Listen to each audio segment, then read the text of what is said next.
Welcome back to Shotgun the Aux Podcast. It's your boy Tom hosting solo again today. Today we have two very special guests on the show, co-founders of the Big Rap Cookbook. It's Booda French and Fatty. How are you guys doing? Yeah, what's up, man? Yeah, thanks for having us on. Oh man, anytime. I know you reached out because you've recently started a podcast of your own, and you've just been smashing it already. We've just been talking about your previous guest, Stickman from Dead Prez, Master Ace. Yeah. So, are these kind of people that you were in contact with during the kind of, the cookbook days, the last edition, and the recipes and stuff like that? So, yeah. Well, we see you to try to steal your ideas and stuff, and then I try to make our shit better. But we're trying to play with the big boys. But yeah, it's been a mixture actually, man. We've done a couple. We kind of focus on people from the first issue just to kind of get people on board and get the wheels turning. Much like how we did for the first issue of the cookbook to get people on board. We started with kind of people I knew and friends of friends, and just so we can proof the idea and have something to show people. So we've kind of done the same with the podcast. Sort of hit up people who we're in touch with. We've got a couple of people that are like, that we haven't been in touch with. I think it's a little bit easier to present the idea to people like, oh, do you want to come on our podcast? Rather than, oh, do you want to do like a recipe for this cookbook that we've got that's about hip hop? Takes a little, you can't really like, we still haven't been able to write out our pitch email where it's not like 2 paragraphs long and people probably, don't read the whole shit, You say that, man, but you've carved a niche for yourself. So I guess to kind of start off, for any listeners out there who may not be aware, so the Big Rap Cookbook, it's a limited edition cookbook featuring recipes from MCs, DJs and producers from both sides of the pond, internationally as well. So the concept was originally conceived from your appreciation of like food bars in rap songs. So, I mean, let's face it, there's a lot of that and people can relate because everyone loves eating, everyone loves food. Food and hip hop, two of my favorite things indeed. I mean, so how did you decide to kind of step up this concept a notch and actually get a book published? Because that's quite a jump, Yeah, that's probably your best answer to that, Faye. Yeah, I guess that was always because it was the idea that we'd do the Big Rap Cookbook. I don't think I actually imagined it would ever become a book, man. When we first started, like we just got messed around with it at first, like getting a few recipes from people like Scotty was saying that he knew and stuff. But yeah, like I think like it came a moment. I remember when Scotty texted me and was like, "Let's get this thing popping." Like seriously, I think that was maybe like 5 years ago, and we just put a lot more energy into it from then. And like, just as we kind of gathered recipes, interviews, and stuff, and we struck lucky like a few times with the people we've had featured. Like Doppelgangers were one of the first guys to get back to us. Like, and one of the first people we hit up were them, obviously, and because they got like just gold in their bars, man. Like that's probably like one of the biggest inspirations for us. Like, so then we got a few people off the back of like our initial energy, I think, and then it just seemed like the natural thing to do, really, man. To put it into a book, and lot of work, man. Like the editing side and like the sort of doing it all yourself. It was just us two working on it, and we also had illustrations from our Scotty's girl Georgia, and some help, a little bit of help with just a bit of graphic stuff, I think. But that was it, really, man. So a lot of work, but it was well worth it, man. And we were pretty pleased with the end product, man. We want to make the second issue better, obviously. Sick, man. I mean, did you guys have any kind of experience putting books out before? Was there like a blueprint for this, or was it just like a concept and you built on it? Not at all, man. Yeah. Well, even though we kind of like started about 5 years ago, like Fatty had the original idea when we were in uni, which is like we're old now, man. We're getting on now, so well, he's gone. He's gone. He's got that dodgy Norfolk connection. He's got to rub his hands together with 2 sticks and try to start a fire to keep his internet connection going. Sorry, man. You're gonna have to say that again. So before we kind of got started on the book seriously about 5 years ago, but even before that, like Fatty had the idea probably the best part of 10 or 12 years ago when we were living together around uni times. And me and Fatty have known each other for longer than that. We went to high school together and stuff like that. So, but yeah, it's one of the things that I think we just want to try and answer around. Like, I always just like setting myself up to like lose on things and then just trying to see if we can like go through the whole process. So it was just fully fake it till you make it work on the job. But I think like we done it with, it's opened like a lot of crazy like doors, this cookbook, man, and we're still relatively at an early stage, but like we went and done like a chat at a high school as well about like creative careers and projects. It was mad because doing them things kind of helped you articulate your thoughts, and we were like talking to them about like, you've got an idea, like in my opinion the first step is having the idea, which people think is like a big breakthrough, but that's a tiny thing. Like, you know, people have a million ideas every day, so it's an insignificant thing. And the second one, where I think a lot of people fall at, the second step is just having the balls to do it. Do you know what I mean? And jump in and do it. So I don't really like sitting around talking and thinking about shit too much. You just kind of do it, and worst case scenario, if it fucks up, you got a little story to tell, innit, man? So yeah, we just went and done it. Yeah, I'll rate that, man. I'll rate that because I was watching so there's this series of like I guess tutorials on kind of all kinds of aspects of stuff, and David Lynch does one on like filmmaking. And I remember like the master classes. That's it, master classes, yeah. Yeah. I remember he said something similar about like the concept of having an idea and then just kind of building upon the idea. And he actually had this like process. So as most people think of David Lynch being quite like a random person, it was kind of like interesting. So I'm going on a mad tangent here. It's kind of interesting seeing him actually applying some logic to that thought process. But yeah, man, that's fucking sick how he made it happen, didn't it?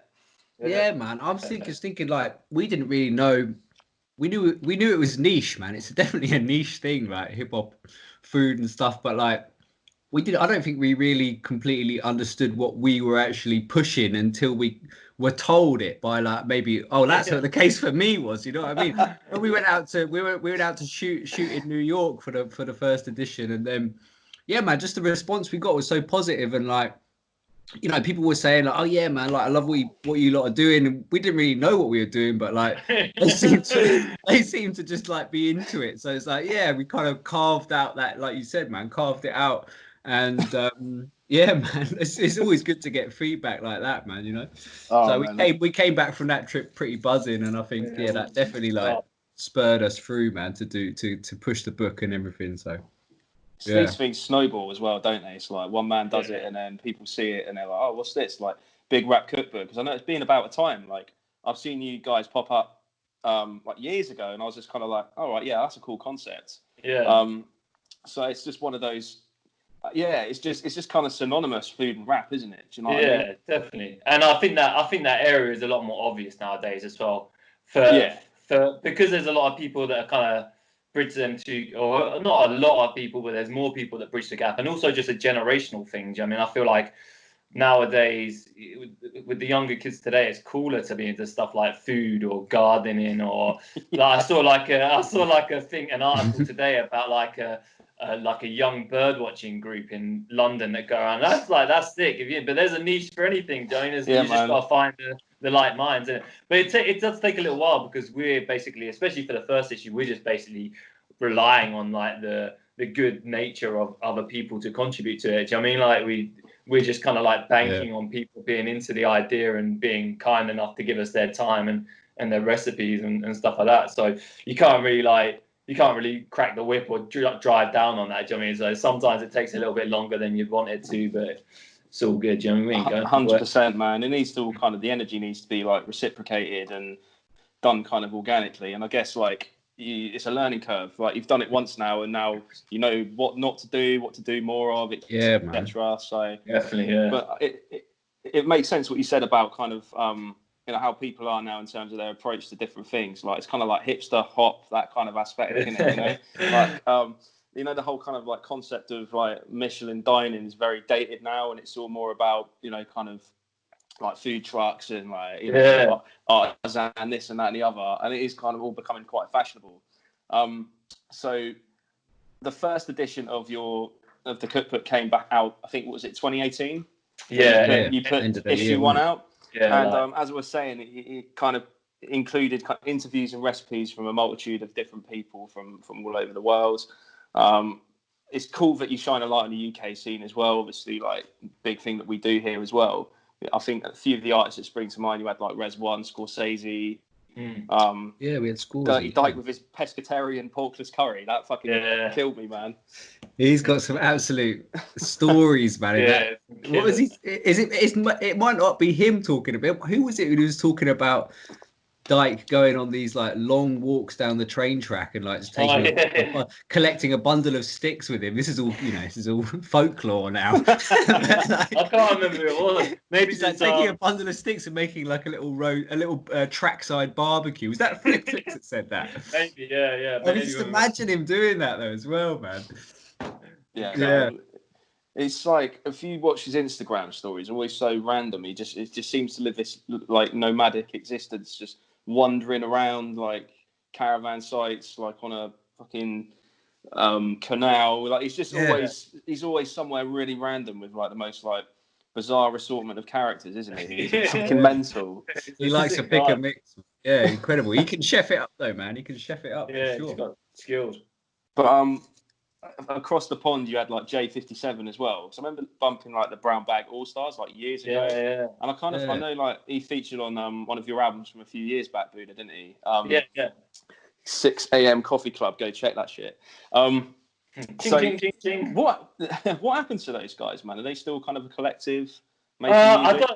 I don't know. I think I'm pretty sure they are. Like, I think they do still do stuff under the collective name, but I just think individually they're super busy. I haven't spoken to J57 for a while. He's a good friend of mine now, man. I've known him for years, and it's funny how we got to meet each other because we had like mutual friends in the UK, and it was when because I used to book tours for people and do like booking agency work and stuff like that.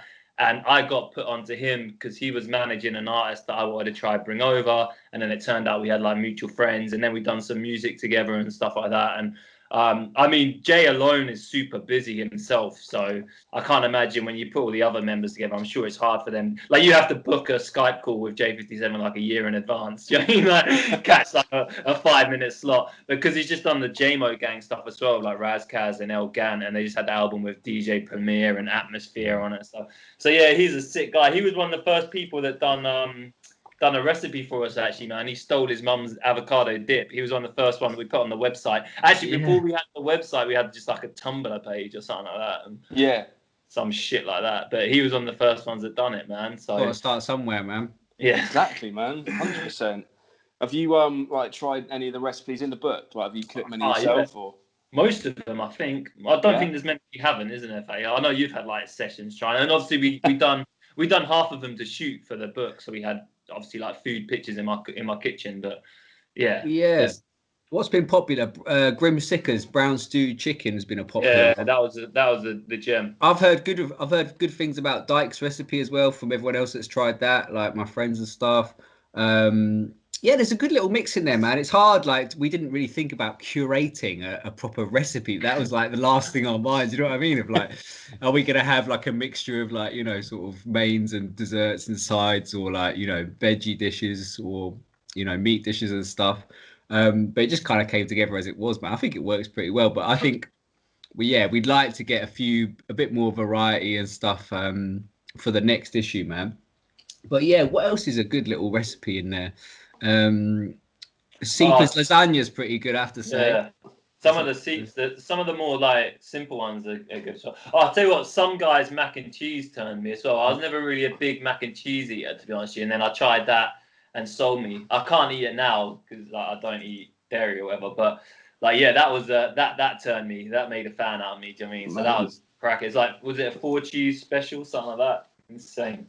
Yeah, man, mac and cheese done right. I make it in a slow cooker, man. It's amazing. Oh, really? Like, slow cooked beef brisket in there as well. Wow, incredible, man. Nice. Yeah, I used to chef in a past life. Oh, sick, so man. That's why kind of like rap and cooking is kind of like two constants. You know what I mean? This is podcast within podcasts. Yeah, man. We're gonna start interviewing you in a minute. Yeah, I actually want to know about your chefing days, man. Yeah, man. It's just kind of not sustainable. It's just low pay, too many hours, too many drugs, just standard chef life, really. Gig, isn't it, man? Being in the kitchen, man. That's a tough gig. Confidential. But social side was amazing, though. Do you know what I mean? Yeah. I love kind of like the food orders and like putting everything together, like writing a menu, just all of that kind of stuff. But it's no joke. It's hectic. You've worked in the kitchen, in fact. You've worked in a couple of kitchens. Yeah. I worked in a couple of kitchens when I was younger, man. Hectic lifestyle, man. But exactly as you said, man, the funniest job you'll ever have, man. The characters I met there, man. Some insane guy, man. Man, there was this one like kitchen porter or KP, anyone, any connoisseurs out there. I feel bad about it. We used to say like, there you go, man. Just like, can you give us a whiff and see if it smells right? Like boiled balsamic vinegar, or like, or be like, mate, can you turn the river off at the end of the night? Yeah, he was a bit slow, bless him. But this was years ago, so I'm a different person now. Changed now. You'd probably bring him on board, showing the ropes. I worked in the kitchen not as a chef or anything, but my mum used to own a pub, and like I used to just go down there on the weekends and do like the pot wash and stuff. I graduated to desserts. Let's not mess around there at one point. But like a raspberry coulis dropped on the side of the plate. Exactly, yeah. Just like getting the amount of scoops right, basically. That was like my main job, not to fuck up. But then you had like the super slippery floors in it. So if I was a pot washer, you used to have like some dickhead work in the kitchen, and he'd have to run round like this. So before I knew he was coming, squirt it down and just go flying up into the air, man. But like just listening to like the rap show on Friday nights and stuff like, because I was only like 12 or something like. But yeah, that's hectic. I admire anyone that can keep that up for a prolonged period of time, like being a chef and stuff like that. Like, yeah, man, that ain't me. I still have a passion for cooking, but it's kind of just in my spare time now, you know. Like, I mean, pretty much cook every day. Do you know what I mean? Yeah. Like, my wife don't cook. Like, she just doesn't have to. Do you know what I mean? It's kind of one of those things. It's just a creative outlet. It's good, man. It's good to meditate while you're cooking, man. I like that. Because you're focused on that one thing, aren't you? For sure. There are so many distractions. Yeah, man. Especially during this time, man. Well, the time we had before the lockdown and stuff, man. That's the only thing that saved me, man. I think just like thinking about what to cook every day, man. You know, like having the time to make whatever. It was sick. What was the last thing you cooked? It wasn't that great, obviously. Deaths and destroying of the economy aside, like lovely time. Can't say anything these days, can you? What was the last thing you cooked for yourself, man? Oh, what was the last thing I cooked? Probably would have been. What did I make last night, man? Yeah, just a little Sri Lankan curry, man. Just a little simple kind of Sri Lankan curry, vegetable, cauliflower. Got some courgettes growing in the garden. Put some of them in there. A few beans and stuff. You got a little allotment outside? Not quite an allotment. I've got about sort of 2 square meters, man, which I've got. It's flourishing, man. I've got listen how middle class this podcast is getting. Shit. I'll put my cap on. Are you boys? Because I heard Scott, you said that you don't eat dairy anymore. So are you vegan now, or? Fatty's gonna roll his eyes here in a minute. Man. Careful when we step on this territory. Like, yeah. So I wouldn't say I'm vegan. I'm plant based. I still eat like a bit of honey. I don't eat dairy. Don't eat meat. Yeah. So I'm pretty much there. Do you know what I mean? Like, I was veggie for like nearly a year and a half. Then just slowly like weaned off the fish, and then the last about 4 months, I haven't been eating dairy or no animal products apart from a little honey in the porridge in the morning. Yeah, it's man. good. Fatty, how about you, Fatty, man? Are you I'm full fat, man. Full fat diet, everything, man. Yeah, man. I enjoy food. My girl's vegan, man. So basically, I used to be fuming that she was vegan, man. Like really, like nearly like breakup situations there. I did tell her that if she turned vegan from being veggie, I would break up with her. But I've kind of reconciled it now. Savage. And, yeah.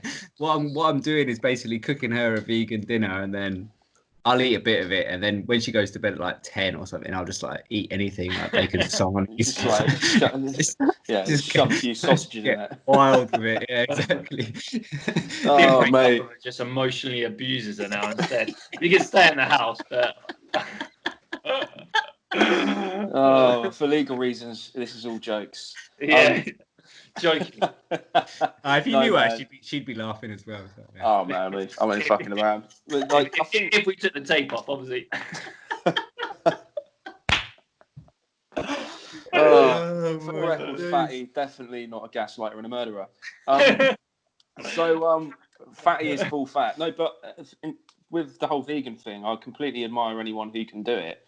I think, I mean, I'd have like a few vegan meals during the week, you know, because like my wife loves like vegetarian and vegan food and stuff like that. It's just, just some things I just can't let go of, man. Do you know what I mean? Can't let go of steak. Yeah. But it's just little things as well, like chorizo and that kind of thing. You know, really kind of flavour up a dish. Yeah, definitely, man. I do understand. Like for me, it's like it wasn't too bad. I'm very good at not doing things. Like if you tell me like I have to, like just fucking pure hereditary laziness. If I have to do something like sustain like a program, I'd find that more difficult. But yeah, so like I find it easy to give up stuff. Like I haven't drank alcohol for my whole life. So giving up shit is easy, or not doing something's easy. Just I don't really sound like much of a life of a party here, innit? Do you know what I mean? I don't get many invitations to barbecues, for example, is the main thing. So Saturday's always free. But so it's just like I don't miss things, man. I get when people say they do. The main things that I miss is experiences or the social side. Do you know what I mean? Or having to be a bit of an inconvenience, or having to like pre-plan stuff if you're going somewhere, or looking stuff up. And I used to travel a lot, man. And I always just used to like, you know, the first thing you do in it, you go to a new country or a new area, is find out what local dishes you got to try. So when I was veggie, I made an exception for that. Like I went to like Iceland. I didn't really go many exotic places during that period of time, but I went to like Miami and went to like Cuba and had to like try a Cuban sandwich. I went to little Havana in Miami. Yeah, like second-hand Cuba food. Yeah. But, I had to try a Cuban sandwich. I mean, so I had that there. But yeah, that's the only thing I miss is the experiences, I guess. But who knows? Have you ever tried to make a Cubanos before? Because I remember watching that film Chef and just being like, I need to replicate that shit, man. I love that. How many people tried to start up a food truck business after that film came out, man? I think we did as well. we got into how to do it, man. Started sending each other eBay links of massive Winnebagos that gonna cost 26 grand to import from like Florida. That he will probably know, because I watch like the same films all the time. Yeah, like I just constantly watch it. He'll probably know when I've watched Chef in it, because he'll have like 7 missed calls or voicemails and be going, "Bro, we can do this." That's what I just get juiced up and motivated by. Do you know what I mean? Just want to like start dancing to Cuban music outside of a food truck. Fucking amazing, man. But yeah, best film about food, Chef. Best film about wine, Sideways. Those 2 films back to back, just fucking perfect, man. Yeah, that's a good double feature right there. Have you seen the thing that Jon Favreau done on Netflix, like the Chef TV show? I saw a couple of them. Yeah, some of them are a bit like it's cool because you hear about his process of learning for the film and stuff like that. He talks about it, like, and you can tell he's just one of them annoying dudes that's just really into, in a good way, he's just really into everything and he's great at everything and everyone loves him. Do you know what I mean? And I do too. So be yourself. Oh man, yeah. Favreau is, he's made some fucking classics, man. I mean, Swingers, legendary film. Do you know what I mean? Yeah. That scene where he leaves like 1,000 fucking voicemails just still makes me shudder to this day. Do you know what I mean? It's horrendous. But, we've all been there. Yeah. After watching Chef. So when you're interviewing people for Big Rap Cookbook, so one of the questions you ask a lot of your people you're interviewing is some of their favourite food bars in rap. Yeah. Any quotables for you guys? Gonna turn it on you. Yeah, man. I thought you might ask this question actually. He's got a database. He's got his spreadsheet up. Well, no, I'm not gonna cheat, man. No, I'm just gonna. There's so many, man. Like sometimes I think like I've exhausted them all, like and stuff. But there's always classics, man. I found one the other day that I can't believe I'd overlooked it, man. A Ghostface, of course. Ghostface, most obscure stuff, man. Even more so than Doom, I think. Like. And this one I found the other day saying something like, "Yo, the coca leaves are damp. growing next. I haven't even got to the punchline. Like, it's the great start. Yo, the coca leaves are damp, growing next to Grandma Duke's tomato plants. Like, yes. oh man. Props to you for spitting it with the accent as well, man. Yeah. I rate that. I can't do it any other way. That's just your standard New York rapper accent, though. It's not even that's my default. Yeah. One size fits all. Yeah. Booda, how about you, man? Well, I like a lot from the artists we've featured. Well, the first one is probably like keep on the theme is like just the Wu-Tang Cream chorus, ice cream chorus, or Raekwon ice cream chorus. Because I remember when we heard that was like when we were talking about when we heard it. Obviously, I've known about it for years. Don't try and test my hip hop knowledge. What, have you only just heard that album? I mean, Human Links. Oh, what? Like you to hip hop. When we were talking about starting up the cookbook project and that like kind of summed up the idea in it, because like that's like a recipe or a menu or whatever. Like, so I was like, oh yeah, do you know what I mean? It's like a light bulb moment. But then also I always quote the Doppelgangers bar, man. Whenever I go like on a little Waitrose work lunch and I see a tabbouleh salad and I just walk around and like just go up to like a Waitrose member of staff and go, hey yo, a tabbouleh salad. Shorty school me to shawarma and some tabbouleh salad. And I'm just cracking up inside, and they're like, who the fuck is this dude? I start reeling some up. I didn't give a good performance. Yeah, that kind of shit. That blew my mind when I heard that, man. Yeah. So do you both just have like a kind of a rigorous process where you research food bars? Yeah, basically, man. I think that's my responsibility really to find them, and it's probably 90% just probably listening, man, and remembering to write them down if I hear them. But yeah, I'll reveal my secrets now to you, Scotty, so you don't know this. What you can actually do I know what you're gonna say. I know what is it? I found the same website. What, that lyrics thing?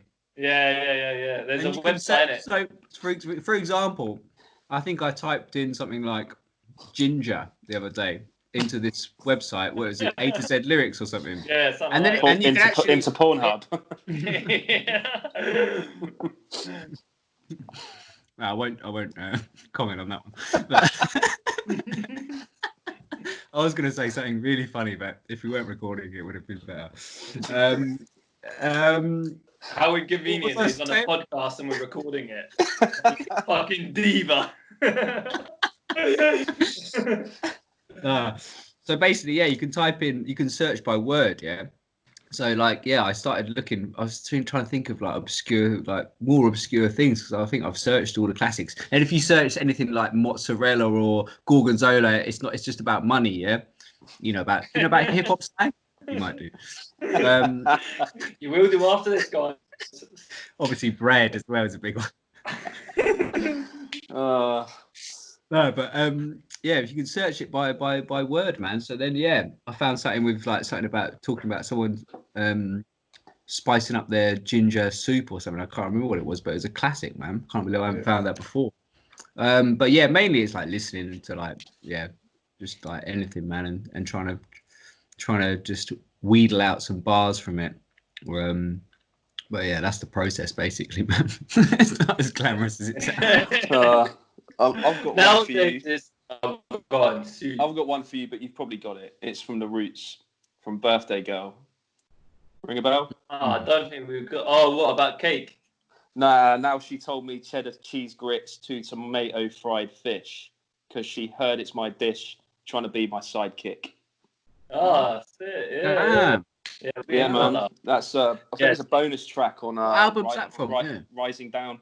Yeah, it is. They released it as a single, didn't they? But then it was with like Patrick Stump from Fall Out Boy, isn't it? Yeah, I feel like it had the impression of being like a label song, but it also was quite sick in its own way. Do you know what I mean? Like, you can't, how like the Roots have done it, like they just do, like they kind of felt like they had to do it, but they still smacked it, and it's still a fucking sick.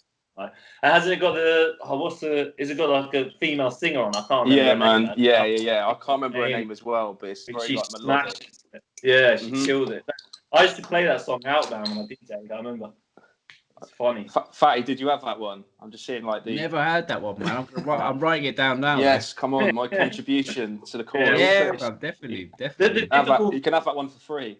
Cheers, the difficult thing now is like seeing whether we've done them or not, isn't it? Because we can't just search our Instagram page by text, right? So you think of one, like, and then you have to go through like the laborious task of like searching through and making sure we haven't posted it before, like.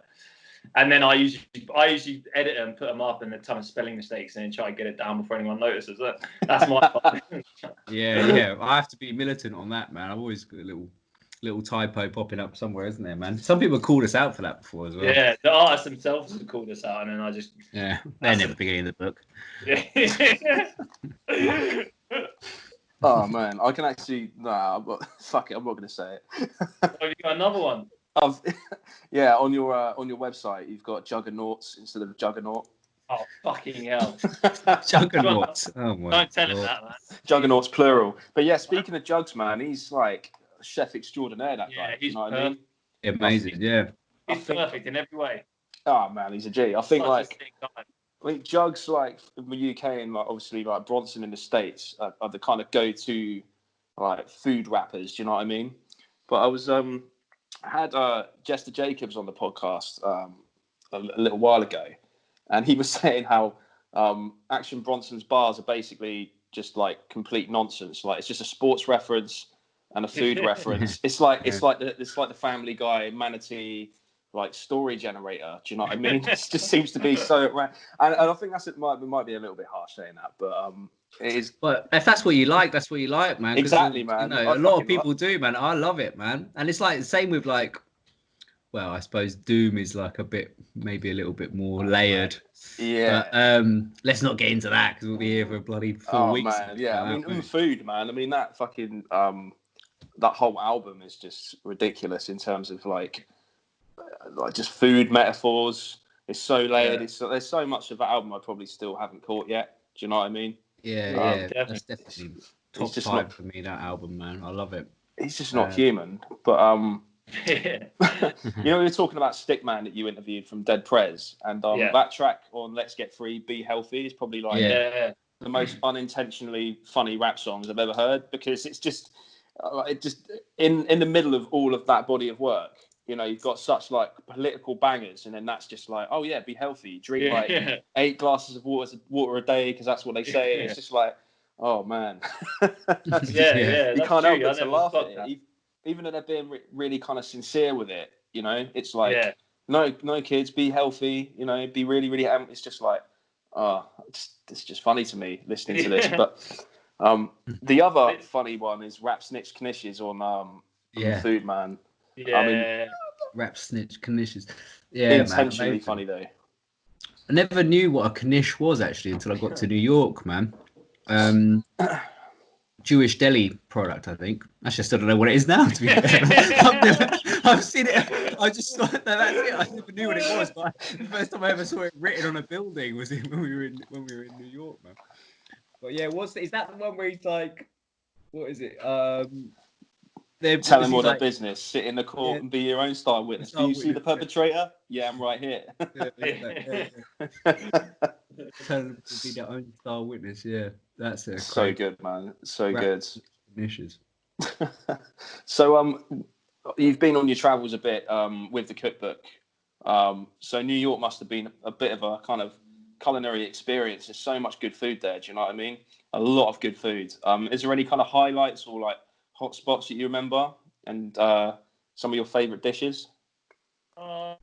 It's like, it's sick because there's so much there, but also you feel because it's such a big city, like you have to be it's harder to snip out the genuine spots and not get like, not just wander into a tourist spot. Like we stayed out in Queens, man, and then like we done a few shoots in Manhattan, and then we go into Manhattan for like a shoot or like food or otherwise, and we just be like, we want to get out of here, innit? But the one place that we had a sick meal, man, is like in the area that we lived was like a very densely populated South American, Dominican, quite a high population of Dominican people there, and there was because also we don't really get a whole lot of South American food over here, do we? Like really, like I mean, you know, you get the Mexican joint spot, but again, you feel like there's an authenticity to the food in New York just because of the community. And we went to one spot, right, and and then I think we just had like maybe it was the first or second day shooting, and we're just riding off a high, and we're just like ordering one of everything. Like, oh, we're in the industry, just fucking and it was banging. Blew the whole budget. The rest of it, for the rest of the trip, we just lived off fucking corner deli baguettes or bagels and shit like that. But that was New York bagels, though, man. I mean, like just salmon and cream cheese, easy. Yeah, that was our breakfast every day. We had this little deli spot around the corner from ours, and like we went there every day, got like a bagel, cheese, bacon, cheese, ham, whatever, man, and then like bacon, egg, and cheese. Bacon, egg, and cheese, pancakes as well. Like a shit coffee from like I'm a big coffee drinker. Get a shit coffee from like the little, but you still love it, innit, man? It still had its charm about it. Yeah, man. I love that, man. That whole scene in going into the bodegas, like where they got the flat top grill there, and then you could just get any meal you want, man. Any sandwich, like that's my dream to that's all I want to do, man. I just want to work in there, like flipping pastrami, man, onto a little sub roll, like that's amazing, man. And like we got that every morning. But I did put on a lot of weight, I think. Like when I came back, it happens, man. I had ballooned. Like we'd only been there for like not a week. Was it like 6 days? Yeah, like 6 days. I think 7 nights, something like that, wasn't it? Yeah. Quite hectic. But the stuff they put in the food, I mean, like we're not perfect over here. Like, do you know what I mean? Like we're not bloody a beacon to hold up, man. But some of the products that just hidden food over there that you just buy off the shelf is insane. Like the fructose syrup and stuff like that. Like you have to chew drinks, bruv. Like you can't you get like a gallon of them, like a fucking bucket and a straw, and you got to chew it, man. It's insane. But yeah, like I can imagine it's a lot different. I admire people like Stickman and Ace that we've spoken to and stuff like who eat healthy out there, because that must be tough, bruv, man. Like it's in everything. It's expensive as well, man, to eat healthy in America. Do you know what I mean? Yeah, that's true. Yeah. I'll tell you another place that was quite sick, and it was actually in Manhattan, and it might have been a tourist spot. But we went to this Mexican place, and like we got gassed up. What was it, man? I need to look. I've got it in like the notes and stuff, man. But yeah, we like proper faked it until we made it. Like, cause like in New York, like everyone's got a story, and no one's just there, innit? Everyone's there for a reason. And like the manager came over, was like, "Oh, what are you guys doing?" We're like, shooting our cookbook, and we just, like, it was kind of, he's like, "Oh, you're in the industry." We're like, like free stuff, just bringing free little dishes over, like mezcal and stuff like that, man. We just going nuts, and it was a bit of a gassed up moment. We just, we rode it for whatever it was worth. You know what I mean? I think we promised to bring him to a football game when he was next in England or something, like Leighton Orient or something weird like that. and you never spoke again. Yeah, man. So many nights like that, man. But New York, I remember one place I went to in Manhattan was called the Cannibal, like beer and butchery, and it was just basically like it was like a cavern. You go in, it's like really narrow. And it's just kind of like Belgian beer. It sounds right up your street. Loads of kind of cured, besides the meat, obviously, because I mean it is like called the Cannibal for a reason. It's just kind of, you just share seating with everyone. It's one of those things, and people you just get like a platter of like meats and like pickled vegetables and that kind of stuff, and there's amazing beer. I just remember being in there for hours, man. Fucking incredible. Yeah, you just sport for choice over there, isn't it, man? To be fair, I mean it sounds silly to say it, but like we almost didn't really eat as much as we wanted to over there, because we were like, I think we had one day off, but like we were working, do you know what I mean? And like it was boiling hot, like when we would like basically fly to a shoot, like eat whatever we're having there, do the interview, get the material that we needed, and then so we didn't want to take up too much time bouncing it, and there was a lot of traveling around and stuff like that, so we didn't really get to like plot out exactly what we wanted to have or do, go to like leisurely spots and stuff. So that was a bit of a pain, man. But like we still ate good, man. We still ate more like humble day-to-day spots like the deli and like the pizza slices and stuff like that. Do you know what I mean? Have you ever because in like food shows and stuff, you got like Chef's Night Out, obviously like Fuck That's Delicious, all of these different shows and stuff, and basically Action Bronson, everything he eats he just loves. Do you know what I mean? He's just like he never really the best thing I ever had, man. He never talks about like what he's eating. I ever had. Exactly. He just talks about like he's just like fuck yeah. But do you ever think, like, have you ever been in a situation where you've eaten something that somebody said, yeah, you got to try this, and you'd be like, this is fucking horrible? Yeah. I think that I couldn't. My mentality is so like I'm such a pushover, like, and I'll just agree with anyone anyway. I'm so British like that. Do you know what I mean? It's great, man. Do you know what I mean? I'd never do that if someone said this is the best thing, like especially if they were like hosting me, like if I'm there in their culture. Oh no! Not saying that you turn around and say this is fucking horrible, but I mean, just, has that ever happened to you?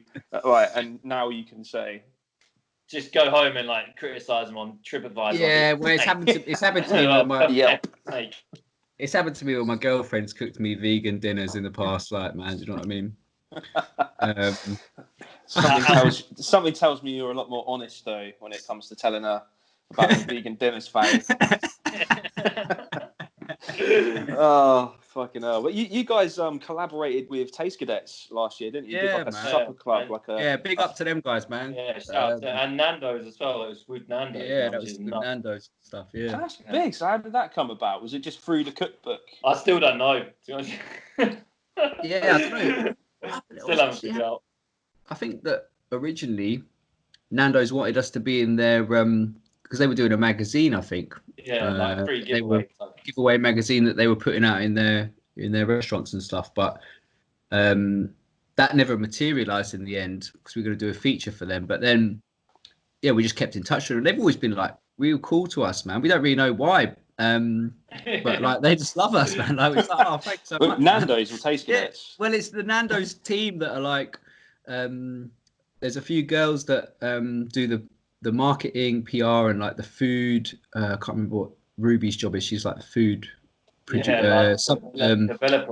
Or something like that. And basically, the link is that we know Seeper from back in the uni days, man. We were at uni pretty much with him, so yeah, we've always kept in touch with him, man. And he's been a big supporter of us and that. So yeah, man, big ups to them guys, man. They're doing big things as well, like, so yeah. Majorly, man. I mean, it's cool that they're still.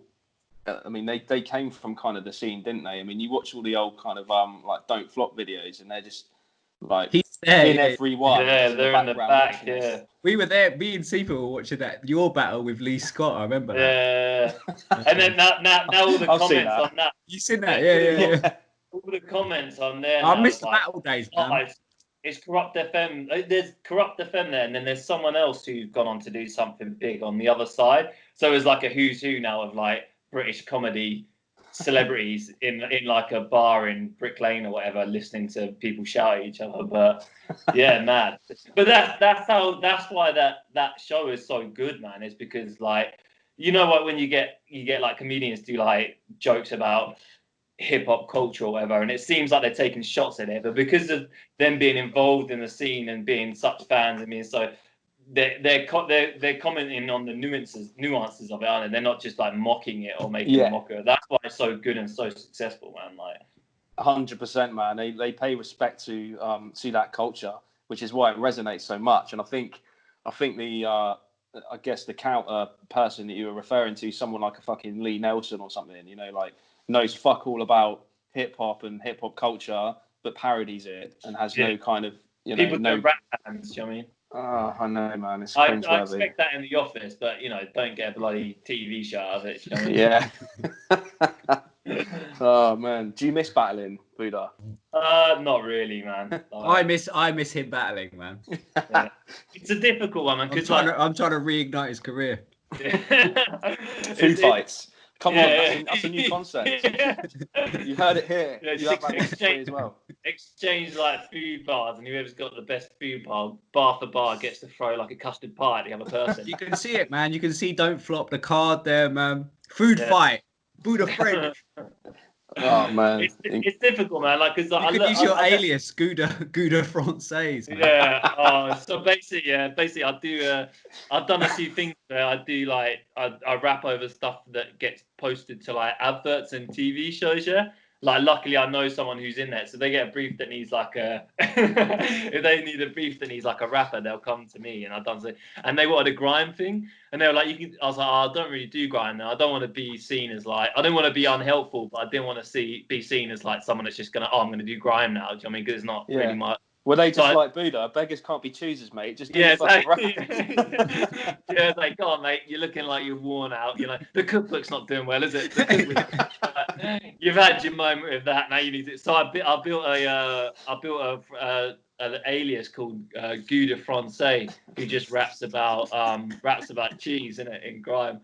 So there's a track. I think it's got picked up by a show. Actually, I saw on my PRS statement, and it's got Gouda Francais. Gouda Frank, Gouda, I don't even know what his fucking name is. So he just raps like cheese. I thought it was Gouda Francais.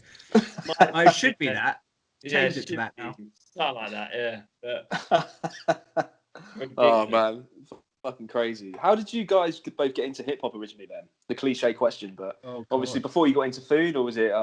I mean, everyone technically gets into food first, right? You got to get into food, otherwise you're dead. Yeah. What a fucking stupid question. Basically, I refused to get into food until I found hip-hop. So I had to find hip-hop, otherwise I'd die. Okay. This is much more funny than our podcast, isn't it?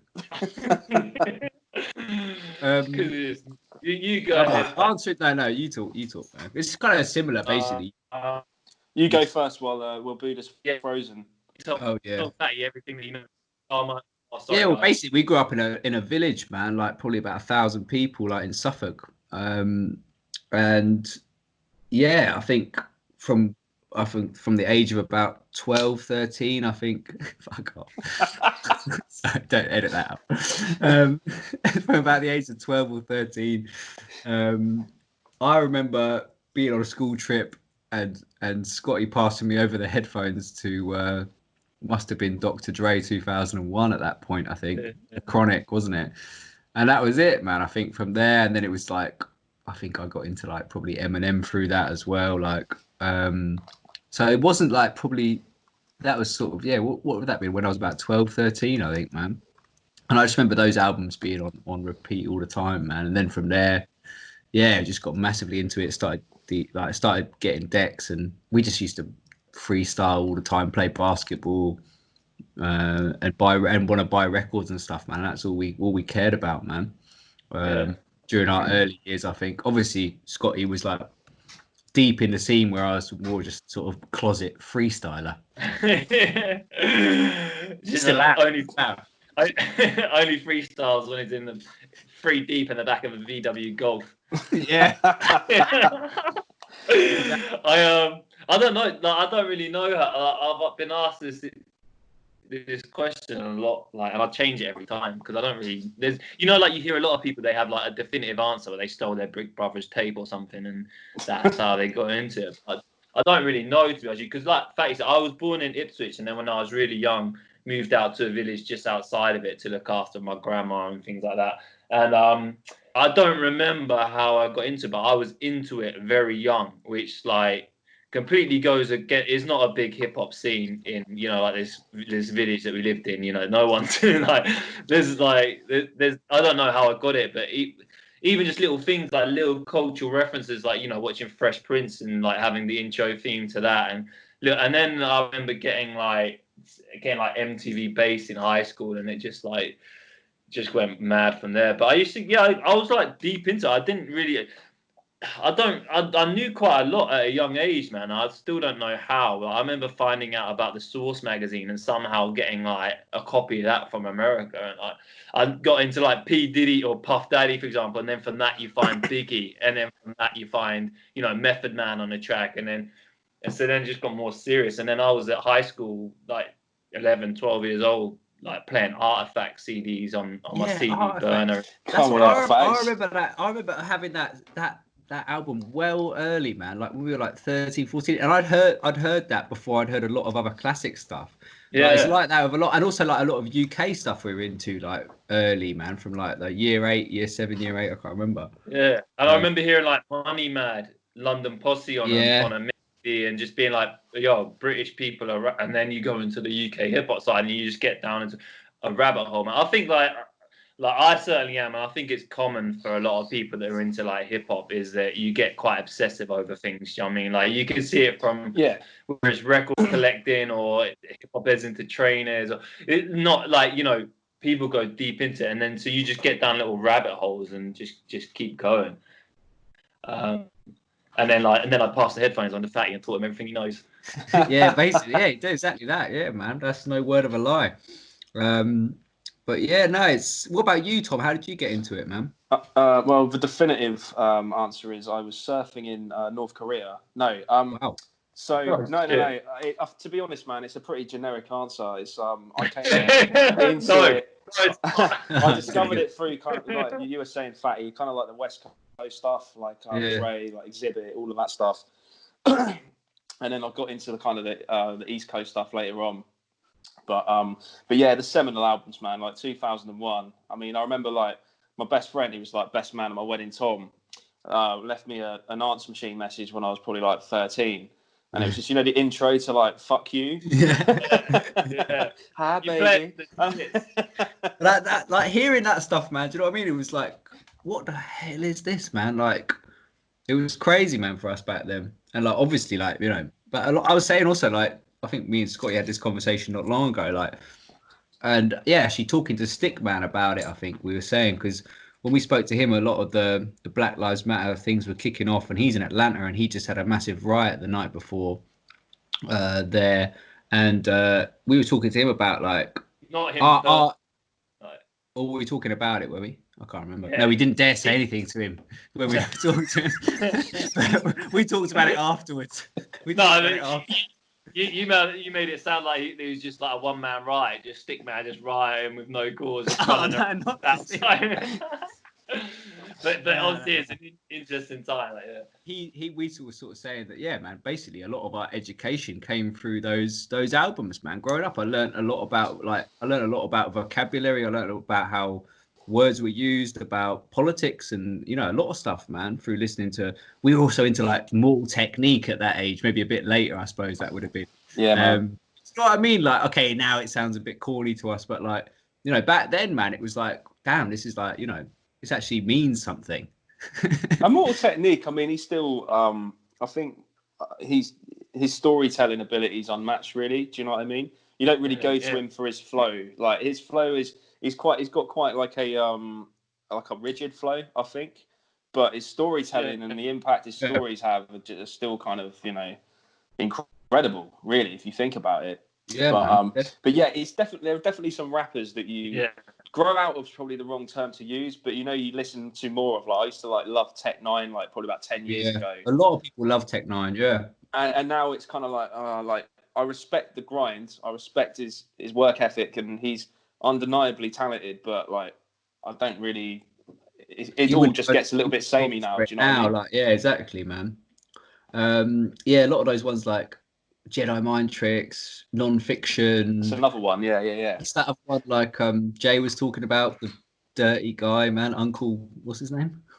Uncle Bill or something. Uncle Howie. Uncle Howie, yeah, man. Yeah, he's you've seen all the videos of Uncle Howie and all them. Yeah, man. Man. Exactly. Massively into them when we were younger, man. Non-Fiction is sick, to be fair. Like, Ill Bill is like levels, and early Necro as well. But like, I don't fuck with Necro anymore, man. Just like, it's just nah. Exactly. Yeah, I love his beats. Well, that's the thing, though. Just with everything you grow in it, man. Yeah, some of his beats were hard. They were like. His beats would always find his way onto like little freestyle discs that we make. You know what I mean? Like we just make like a little compilation. Yeah. Like, they'd always find their way onto it, man. Like was it the Gory Days stuff and things like that? Yeah. I was always way more into like the more soulful side of things, like the Slum Village and the Soulquarians, man. Soulquarian shit, Roots, like. And that's what I always struggled with in the UK for myself personally, because I knew the music that I wanted to do, but I didn't have the confidence to do it because I didn't really have the lane for it. I didn't feel there was a lane for it, but because you've got like I guess like Children of Zeus are like pretty hitting those notes, aren't they? But you mentioned the Roots, man. R.I.P. Malik B. I had to dig out. I'm a fucking huge fan, man. I had to like dig out my like collection. I haven't like given these a spin in ages, but the Roots are fucking my shit. I absolutely love them. was thinking the other day about how great How I Got Over is. That album's incredible. Yeah, that one. During that time, it kind of passed through, kind of like with not, people liked it, but then now when you look back on it, it's incredible. Yeah, man, it's got like Blue on there and like Fonte. Yeah, Fonte is like such an underrated rapper, man. Yeah, like, I love how like Drake loves Fonte as well. He's always like my favorite rapper is Fonte, and it's just like.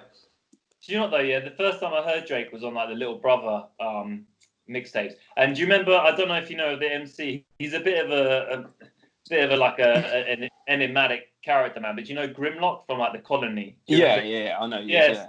So I used to like shout out to like Cons and Grim and Smurf and all them guys. And we used to chat to them quite a lot back in the early days. And Grim put me on to Drake because like Grim's just like an encyclopedia for any rappers that are like coming up and were like had 2 or 3 good lyrics, like he knew about him, So I listened to him, and then I heard like that Fonte was like his favorite rapper, and I was like, oh yeah, sick, like Fonte's the man to me. So then he got like he started blowing up and stuff, and I saw him on like like a Hot 97 interview or stuff like that. And it's like, and they go, who are you feeling at the moment? And like the inner like underground nerd in me was like bubbling, like he's gonna say Fonte, and everything's gonna be okay. And he was like, Gucci Mane, young, and I was like, you can see like the red dot on his chest, just like.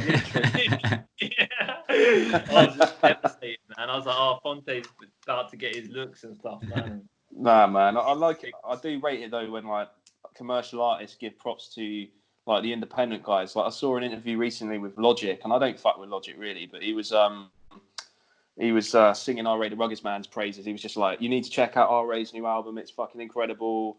I was going to feature on it, but I was too busy, etc., etc. But he was like really passionate about it. He was just like completely unapologetically like sucking R.A.'s dick. And I was just like, fair play, man. Do you know what I mean? Like, that's sick that you're doing that. That's heavy. But that line's getting a bit more blurred nowadays. I mean, like between like the independent and the mainstream artists. And like with Logic, I don't know too much of his music, man. Like from what I heard, I wasn't like super excited about. Like it's hard to get into people nowadays because there's so much choice in that. But you can tell he's a head. Do you know what I mean? You can tell he's a proper head, and he genuinely like loves the craft and that, man, regardless. Like he was on like Prime album and stuff like that as well, wasn't he? So if Primo's getting someone on a beat, who am I to like? I think the biggest criticism he receives is that he's quite derivative. Like he kind of apes all of his flows. Like there's not really, he hasn't really kind of established his own sound, But he can rap, I've got to give him that. But yeah, man, I think I was with you with the whole kind of soulful hip hop tip. Soulquarians, like Slum Village. Tribe Called Quest, all that kind of stuff. Yeah, I like all of it. I love Black Star, but it's just depends on your mood really, because there's only so much like Jedi mind tricks I could listen to after a while. Do you know what I mean? It was very much like a phase I went through. Yeah, definitely. Well, I was always torn because like coming up, man, like as a rapper, I was heavy into like lyricism, and maybe now looking back, it was more of an insecurity, but I always felt like I had to have better bars than everyone, and maybe that's why I got like, maybe that comes from the battling as well. And so, like maybe the more soulful stuff was, I mean, there's some exceptions obviously, but there's not such a focus on the hardcore lyricism, or it's not fed to people on a plate as much as like, the more kind of grittier stuff. So I was always just like a bit torn in it, a bit conflicted, because I wanted to do more funkier and soulful stuff, but then I didn't want to be like stepped on. Do you know what I mean? I had to like show that I was the best in the world. Like, you know what I mean? Like looking back, it's silly, man. But like, man, I guess you've got skin in the game because you are a rapper. Do you know what I mean? Whereas I'm just, and always have been, just a fan and a consumer of music. Do you know what I mean? And I think, it's funny back in the day, when you're really kind of into like an underground artist, and you're kind of married to the idea that, like everyone else is shit, fuck that commercial bullshit. Do you know what I mean? And you can be really ignorant with it. It's like, definitely, man. I remember that being like that, completely dismissive of like anything which is remotely mainstream. Like, even though I knew it was good as well, and I was like, no, I'm not listening to it unless it's underground UK hip hop. Moorish Delta 7 kind of vibe. I was listening. I revisited them the other day. That was one of the first UK hip hop albums I bought, and I forgot. Like Malik, man, like Malik from MD7 is insane. I was playing people like the Silent Screams track and stuff like that, and there was nothing like that, man. They were in like, oh mate, that was ridiculous. But it's going back to what you said, Fatty, man. I remember around like, what was it, like the early noughties when like the Dirty South was having their time and like Chopped and Screw stuff. I was a massive closet Dirty South fan, but because I was entering text battles on the internet, I couldn't be seen to like them. Do you know what I mean? I had to listen to loads of little flips. And like, so jokes. What were the text battles about on forums and stuff? Yeah, on forums. And, Or like, you just write your bars, but like people would just copy and paste like Missy Elliott bars in there. No. You'd get like put into like tournaments and stuff like that, and then you'd you'd have like 2 days to write or whatever, and then it was pathetic. But no, but I have to say, man, you know, with Booda, man, he's back in the day, man. He's not as sharp as he once was now, man. Although he can still conjure it if he really wants to. But bruv, his freestyling ability back in the day was insane, man. We used to be in a room like, you know, 14 of us, like, and he'd go around the room and like just crack jokes with everyone, like completely freestyle. It was sick, man. So yeah, unheard of, untold talents with the freestyling. Probably. Yeah, see, the other one who's amazing at freestyle, I don't think many people know, is Seeper. Like, he's incredible. Like, his freestyle capabilities are next level, man. But yeah, that was our childhood, isn't it, man? Exactly. That's mad, man. Like, I remember watching an old video of Seeper and Oliver Sudden. And yeah. Ridiculous. Yeah. Is that the one at the carnival? I think they're just in a flat. Oh, okay, right. I remember one at Carnival before I knew Seeper, because Fatty worked with Seeper and them guys from People Just Do Nothing, and then he'd send me like tapes and like little recordings and stuff, and I was just like, oh man, these guys are sick, like it's just ridiculous, insane talent, man. Like, and then I saw like the video of Seeper, the one I saw was at a Carnival, and I was just like, this dude's nuts. Do you know what I mean? Like, crazy. So in retrospect, are you kind of not surprised that they've kind of reached the levels Not they at have? all, man. Born to do it, man. Born to do it, them boys, man. All of them. Yeah, incredible. Yeah, man. People Just Do Nothing's just. I mean, obviously, you touched upon it earlier. Like, they pay respect to the culture, and that's why it's so funny. But it is just it's just such a fucking like quintessentially British show. Do you know what I mean? Like, the humor's just incredible. Because I think like the prototype was like The Office, wasn't it? You know, like their style of comedy. Yeah. I think they drew quite a lot of inspiration from like David Brent and that kind of whole awkward pauses and stuff. Massive. Yeah, they're massive fans of that, I think. Yeah. It's so jokes, man. So jokes. So anyway, when's edition 2 out of the Big Rap Cookbook, boys? Before we wrap up shortly. God, yeah. You can tell. We sort of moved into the podcast environment now. We're leaving the book world. We're leaving the analog world behind now. Now, we wanted to get it out for the end of this year, man. That was the original plan. We haven't really properly discussed it, but I think we might want to go over to the US again, because we've got a couple people that we've done on a podcast that now we want to feature in the book. So we want to make it a banger, man. So we might end up getting it out next year, but yeah, as soon as we can, really, man. I think. Yeah, we'd kind of reside to like maybe not being able to do like a US trip this year because of what's happened, or just because we wanted to kind of get it out. It's nice to get out for the Christmas market, because I think that helped us a lot. Do you know what I mean? It's a nice little addition to give people, but at the same time, because of the, like Faye says, the names we've got and stuff like that, like, it would be a shame not to go full into it, do you know what I mean, and get them all out. So if we have to take a little, now that we've done one as well, I'm a lot more confident in it that regardless we'll be able to sell out. So if we have to wait until next year, then yeah, man, we'd rather wait and make it special than rush it. Sick, man. If you get over to the States, go to Portland, go to Voodoo Donuts, man. It's fucking incredible. Yeah. I don't know if we've got many people out on the West Coast, man. Have we, like, that we've got to shoot? Anyone in Seattle? I'm not sure, man. I just can't think. Before we just went to New York and done everyone there, but this time we've got like Chicago, maybe. Chicago, Detroit, Atlanta. There's someone that was Detroit. Yeah. I'm gonna venture a guess, but I might just talk to you afterwards if you can't give anything away. Yeah. I think you'll be surprised if it is actually, and Chicago as well.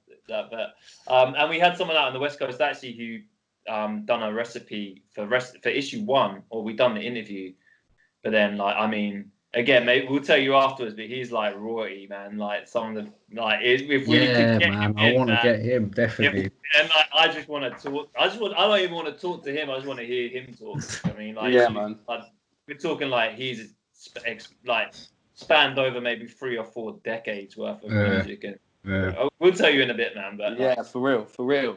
So before we wrap up, is there anyone you want to shout out or anything you want to plug, lads?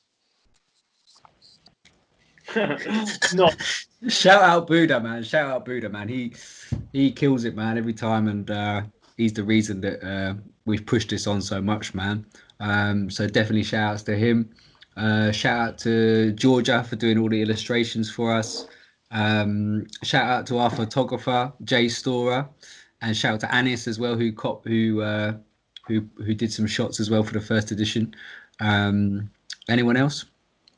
All the artists, man. Right, anyone that I'm like, we were saying this to Master Ace last night when we recorded the podcast. Like, I'm still shocked about the people that we got into it and who were genuinely into it. Like, I mean, we weren't really with nobodies, bro. Like, we just had this stupid idea and we just reached out to people. And so, like, we were quite shocked by the generosity and willingness of people to help out. I mean, so anyone that's been involved in the book who are like tagged for the future book or the podcast, and even people that have replied back saying no, do you know what I mean? And just took the time out to even acknowledge us, man. That's like, he's leaving no stone unturned. Yeah, exactly. Yeah, and people obviously that bought the book, and like the most heartbreaking thing is man, because we sold out in a few days. Like, we've had people like ask for copies after that, and like it's so nice to hear, but it sucks not be able to give it to them. Do you know what I mean? You feel like a bit of a scumbag. So yeah, man, just like love to anyone that's showing any interest in it at all. It does, like, it sounds cliche to say, but